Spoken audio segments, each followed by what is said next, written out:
Peace, what's up everybody? It's your boy Jay Everyday, also known as Furious Styles. Today I'm going to talk about Lance Armstrong, Floyd Landis,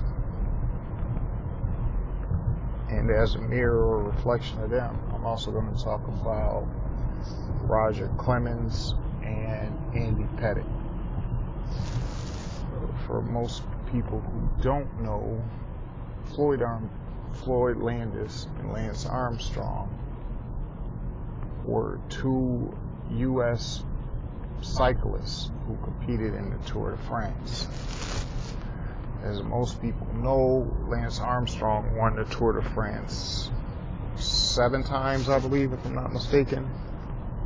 And Floyd Landis won the contest once. Let me preface this by saying I'm not advocating cheating or I'm rubber stamping somebody that does cheat with regards to doping and racing or whatever the case may be. But let's go in. Floyd Landis, I'm not sure he was the first American to win the Tour de France. I think that was Greg LeMond, if I'm not mistaken. And I don't think he was the first cyclist to win the Tour de France multiple times. However, I don't think nobody has won the Tour de France more than Lance Armstrong. And I think even more than soccer, the French people tend to have a great deal of nationalistic pride with regards to the Tour de France. So I'm sure the fact that an American won the Tour de France 7 times, nobody was able to beat him, probably was a sore spot for them.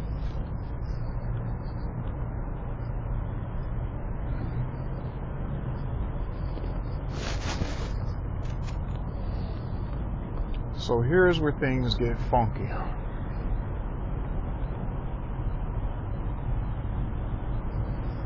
Lance Armstrong was diagnosed with cancer.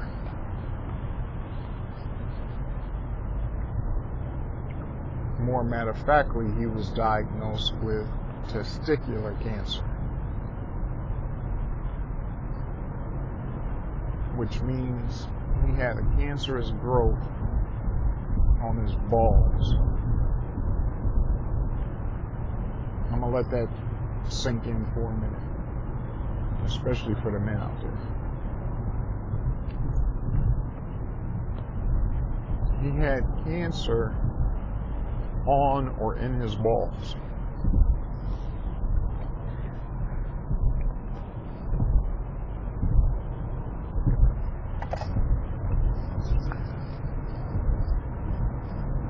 He proceeded to get treatment, and he came back, and I think he won the Tour de France either once or 2 more times after his diagnosis, his treatment, and training and everything. It was a remarkable feat.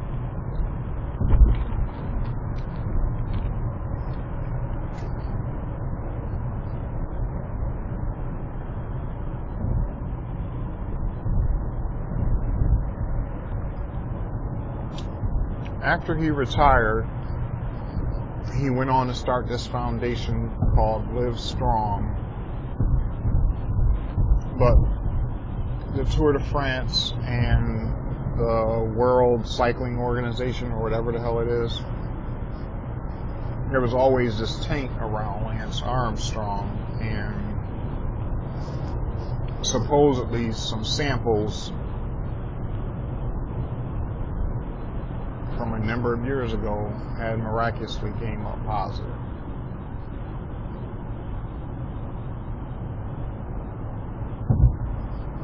They just happened to be his sample. So, you know, they didn't tell you how many other cyclists' sample came up positive at that time, too. So I'm going to just put that out there as a qualifier.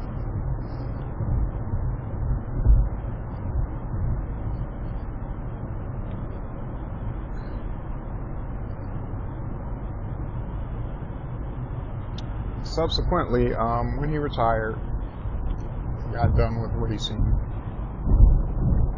I believe the next American to win the Tour de France was Floyd Landis.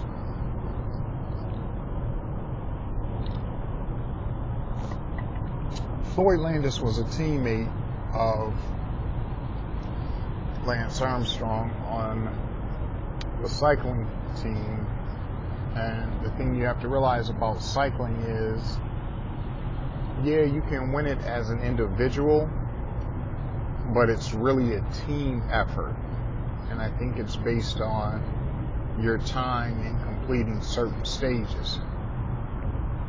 And I think there's like 14 or 22 stages or something ridiculous. You know, the Tour de France, I think it's over like 2,500 miles or something. You go damn near almost all over the whole country. However, getting back to Floyd Landis. So Floyd Landis was the next American to win.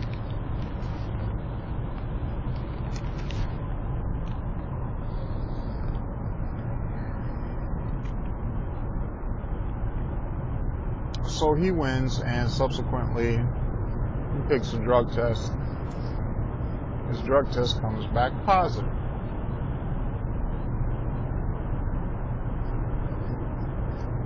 Yeah, there's a doping scandal, and yeah, there's this, and there's this.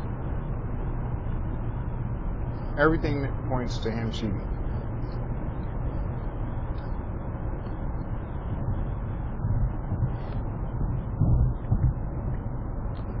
Floyd Landis being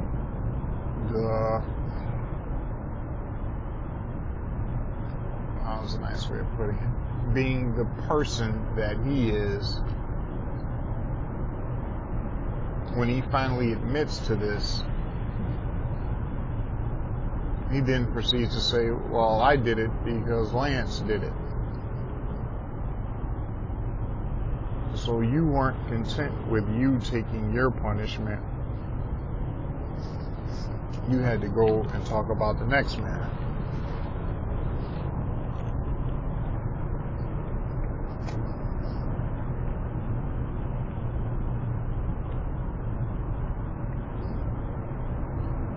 So Landis went to court, testified against him,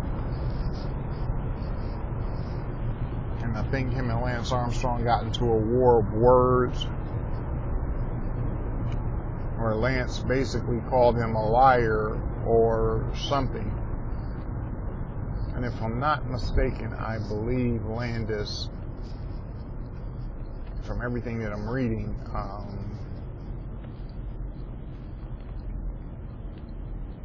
Landis turned evidence against him, detailing how and when, and he was with Lance Armstrong when he did this and all of this stuff.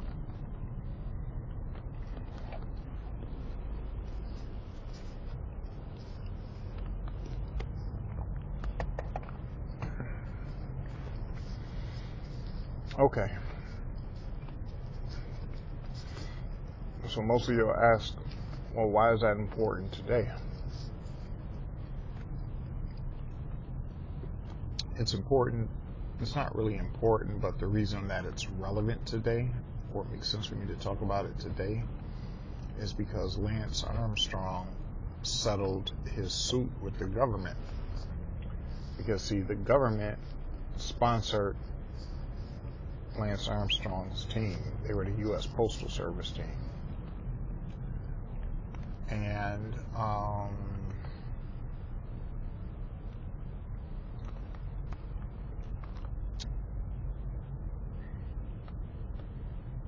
yeah, so they sponsored his team. They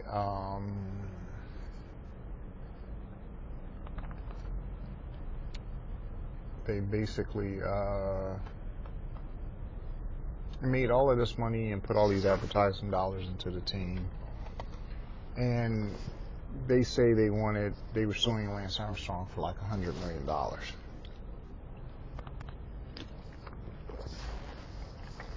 Which he didn't really have $100 million. But this administration, the Obama administration, carried over the suit from the Bush administration to the Obama administration, and it finally got settled in the Trump administration. This has been going on for, probably 10 or 12 years now.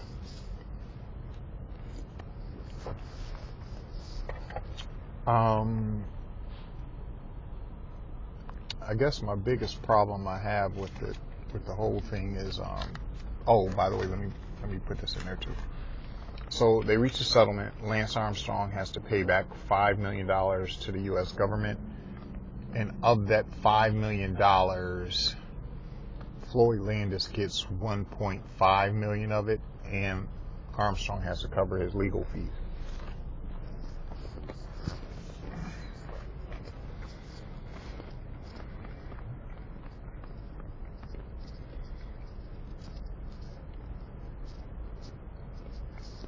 So let me put that.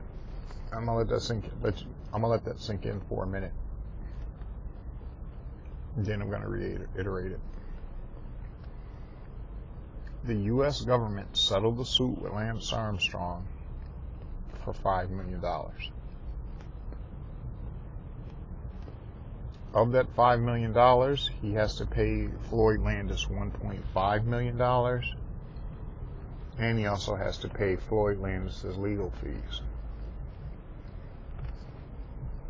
Remind you, this case has been going on for a few years, so there's no telling how much his legal fees are, Floyd Landis's.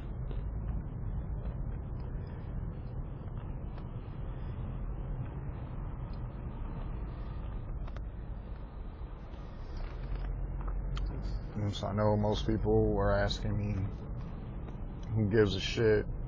Why do you give a shit about Lance Armstrong? Who cares? He shouldn't have did it. If he wouldn't have did it, it wouldn't have happened.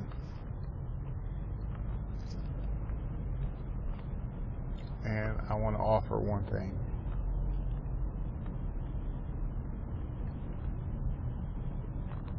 There was already a dispute with his samples with the drug testing agency. That's number one. Number two, how somebody else get caught doing illegal shit, but when they get caught, their first thing is to throw Lance under the bus. I'm talking about Floyd Landis. So Floyd Landis gets caught, and I just was doing how Lance Armstrong told us to do. I mean, he was a team leader, so I was doing whatever he said. My thing is this: you're a grown-ass man. How's somebody gonna make you do anything?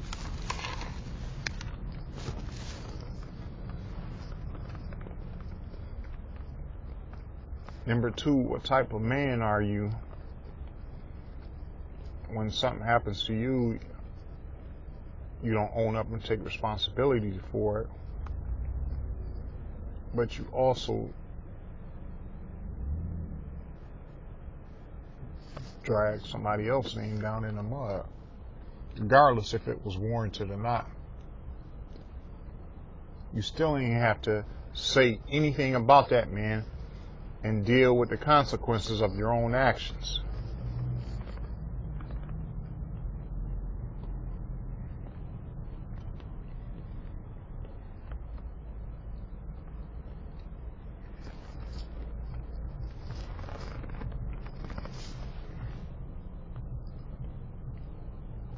See, what a lot of people don't realize is I've always kind of pulled for Lance Armstrong and his Live Strong brand and all of that, because I can only imagine how scary that would be, having cancer in the nuts.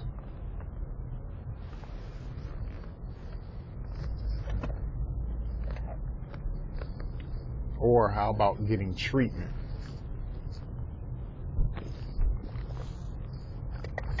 Or will I still have the same type of erections and sexual attractions for women like I did before?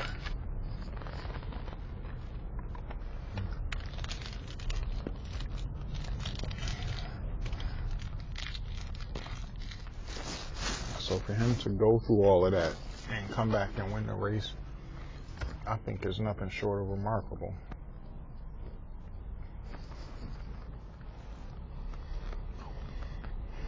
Now I'm going to switch gears a little bit, but it's going to be on the same topic. I'm going to talk about Roger Clemens and Andy Pettit.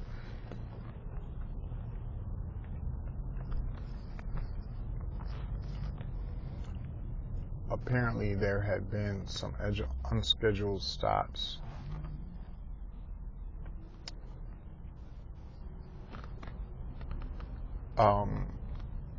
apparently they had decided to work out together. I'm talking about Pettit and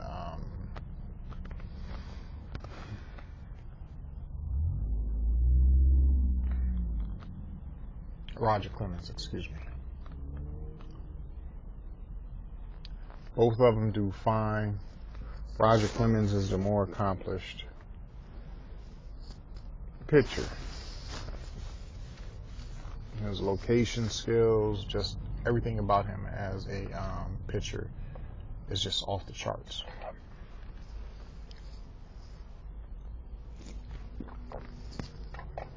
So I don't think he ever needed steroids for performance enhancing. I think he was probably using them as a pain reliever.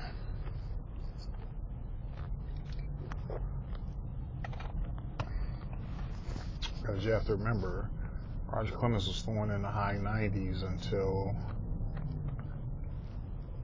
hell, I don't even remember.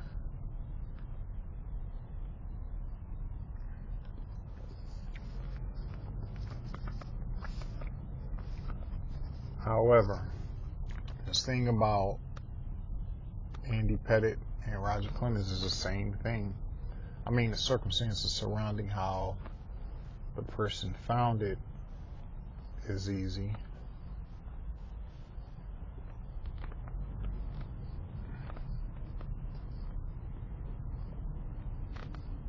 But that's why you have to be careful when you do these events.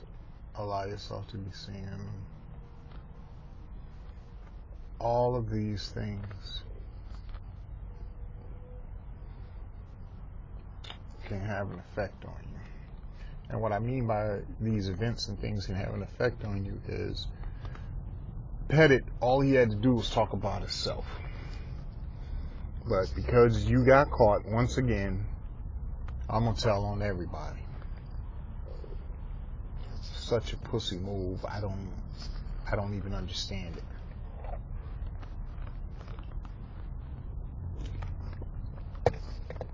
Because guess what? If I was an athlete and somebody, if I asked me if I use steroids, yes. Yes, I have.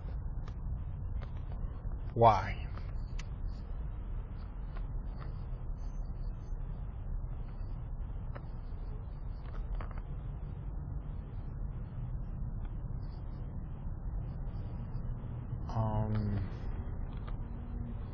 The funny thing about the Roger Clemens and the Andy Pettit thing is Roger Clemens was looking at significant jail time. I don't know how you can put somebody in jail for a super long time for taking a drug if they're not administering it or being part of the solution.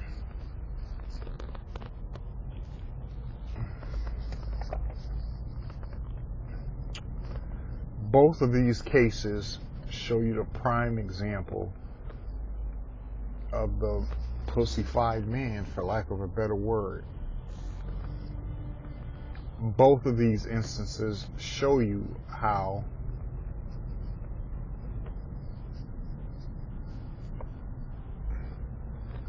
let me take that back. In both examples, you see examples of weak-ass men who are scared to take the weight and the responsibility for the actions they created and deal with them accordingly. So in order to get like these passes or, well, oh, I'm not that bad, look at Donald Trump, or whatever the case may be,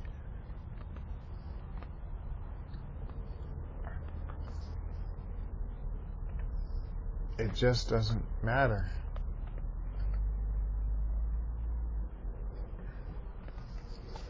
So with that said, that's going to be the last I really talk about this issue. But I suggest you take a look at it. Tell me what you think. Don't forget to subscribe. All the haters and non-players.